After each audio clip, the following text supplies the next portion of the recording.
छा JDU news जे नुमाइंदे मीर हसन मरी जी रिपोर्ट जे मुताबिक़ हिकु अफ़सोसनाक वाक़ियो। तेज़ रफ़्तार मुसाफ़िर कोच जी चौपाए माल ऐं मेहुनि खे टक्कर। करमपुर थाणे जी हद बेगारी पुलिस चौकी भरिसां इंडस हाईवे ते तेज़ रफ़्तार मुसाफ़िर कोच जो ॻोठाणे सावन बजाराणीअ जे चौपाए माल ऐं मेहुनि खे टक्कर जे नतीजे में 6 मेहूं मरी वयूं ऐं 6 मेहूं ज़ख़्मी थी पयूं। टक्कर सबबि कोच वाक़े वारे हंधि फासी पई।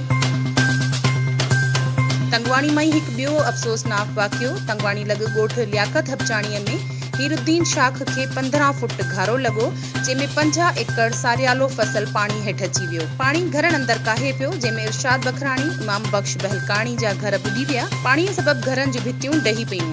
वधीक नुक़सान थियण जो अंदेशो। ॻोठाणनि शफ़ीक हबचाणी, इरशाद बखराणी, इमाम बख़्श बहलकाणी चयो त इतला ॾियण बावजूदि को बि अमलो नाहे पहुतो। ॻोठाणनि पंहिंजी मदद पाण तहत घारो बंदि कयो। ॻोठाणा बेयारो मददगार आहिनि। इरमनाज़, एछा जेडीयू न्यूज़, हैदराबाद।